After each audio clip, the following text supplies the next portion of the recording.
जब भी हम भारतीय अर्थव्यवस्था के बारे में सोचते हैं तो दिमाग में क्या आता है?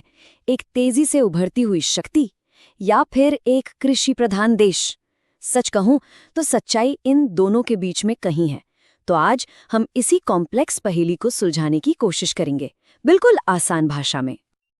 तो सबसे बड़ा और पहला सवाल यही है कि भाई भारत की इकोनॉमी आखिर है कैसी? क्या हम पूरी तरह से कैपिटलिस्ट हैं जहां सब कुछ बाजार पर छोड़ दिया जाता है, या फिर हम सोशलिस्ट हैं जहां सरकार सब कुछ कंट्रोल करती है, या फिर इन सबसे हटकर कुछ और ही है? देखिए, इस सवाल का जवाब ना इतना सीधा साधा है नहीं। किसी भी इकोनॉमी को ठप्पा लगाने से पहले उसे कई अलग अलग पैमानों पर तौलना पड़ता है।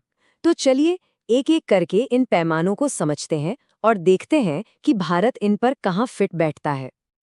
तो सबसे पहले, इससे पहले कि हम टाइप्स पर जाएं, ये समझना बहुत ज़रूरी है कि इकोनॉमी या अर्थव्यवस्था का आखिर मतलब क्या होता है। देखिए, अर्थशास्त्र या इकोनॉमिक्स बहुत ही सिंपल सी चीज़ है। ये इस बात की स्टडी है कि हमारे पास जो लिमिटेड रिसोर्सेज हैं, मतलब पैसा, सामान, वक्त, उनको हम अपनी अनलिमिटेड ज़रूरतों को पूरा करने के लिए कैसे मैनेज करते हैं।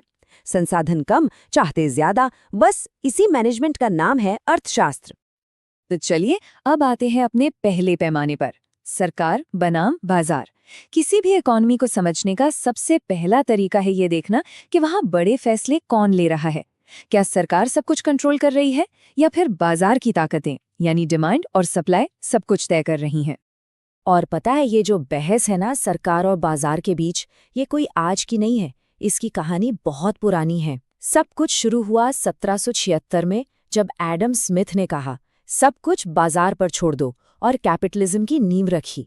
फिर करीब 100 साल बाद 1867 में कार्ल मार्क्स आए और उन्होंने कहा नहीं, सब कुछ सरकार के हाथ में होना चाहिए, और उन्होंने सोशलिज्म का सिद्धांत दिया।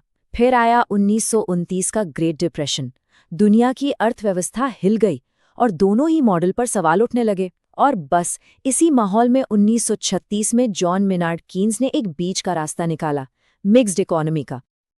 तो आखिर इन दोनों आइडियोलॉजीज में मोटा मोटा फर्क क्या है? देखिए, कैपिटलिज्म में सब कुछ प्राइवेट होता है, मकसद सिर्फ प्रॉफिट कमाना है, और सरकार कहती है हम दखल नहीं देंगे। दूसरी तरफ सोशलिज्म में सब कुछ सरकार का है, मकसद है समाज का भला करना, और हर छोटा बड़ा फैसला सरकार ही लेती है। और फिर आता है वो तीसरा रास्ता, मिक्स्ड इकोनॉमी। जैसा नाम से ही साफ है, ये दोनों का मिक्सचर है। यहाँ प्राइवेट कंपनियां भी हैं और सरकारी भी, दोनों मिलकर काम करते हैं। मतलब बाजार को आज़ादी तो है, लेकिन अगर कुछ गड़बड़ हो तो सरकार बीच में आकर चीज़ें संभाल लेती है, ताकि प्रॉफिट भी बने और लोगों का भला भी हो। और मज़े की बात यह है कि जब 1947 में भारत आज़ाद हुआ तो हमने इसी मॉडल को चुना। ठीक है, तो ये तो हुआ सिस्टम की बात। अब आते हैं दूसरे पैमाने पर कि कोई अर्थव्यवस्था डेवलप्ड है या डेवलपिंग। इसे नापने का यूएन का एक बड़ा सीधा सा फॉर्मूला है। वो कहते हैं कि अगर किसी देश में एक इंसान की औसत सालाना कमाई यानी पर कैपिटा इनकम $13,205 से ज़्यादा है तो मुबारक हो, वो देश डेवलप्ड है।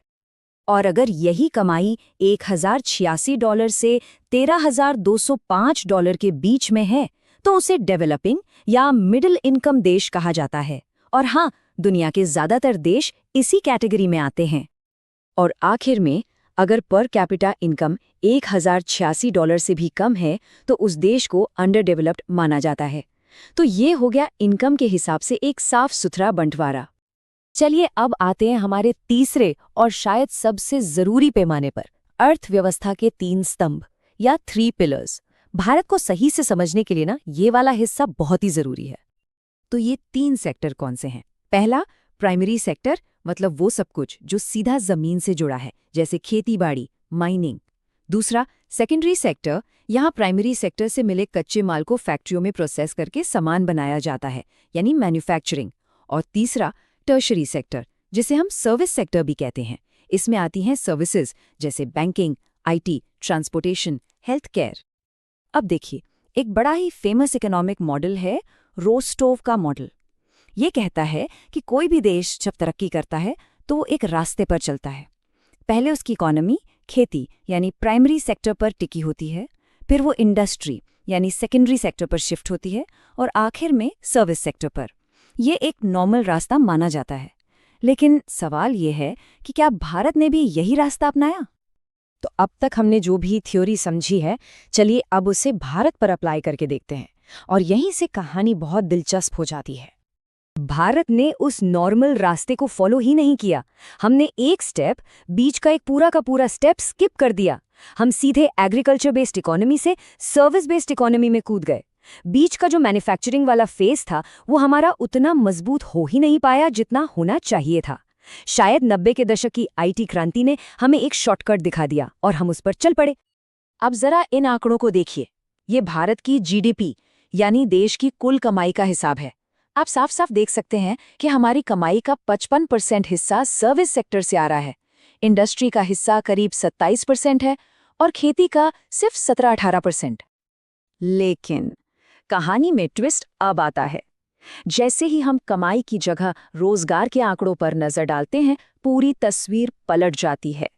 आज भी हमारे देश की लगभग आधी आबादी 49% लोग अपनी रोजी रोटी के लिए खेती पर ही निर्भर हैं। और वो सर्विस सेक्टर जो देश की आधी से ज्यादा कमाई कर रहा है, वो सिर्फ 30% लोगों को नौकरी दे पा रहा है। और जानते हैं, यही भारतीय अर्थव्यवस्था का सबसे बड़ा पैराडॉक्स, सबसे बड़ा विरोधाभास है। तो कुल मिलाके भारत की पहचान क्या बनती है? देखिए, सिस्टम के हिसाब से हम एक मिक्स्ड इकोनॉमी है जो 1991 के बाद से मार्केट की तरफ ज्यादा झुक गई है।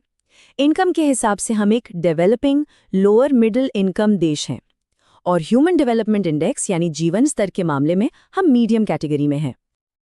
तो चलिए अब हम घूम फिरकर अपने पहले सवाल पर वापस आते हैं, लेकिन एक नए एंगल के साथ।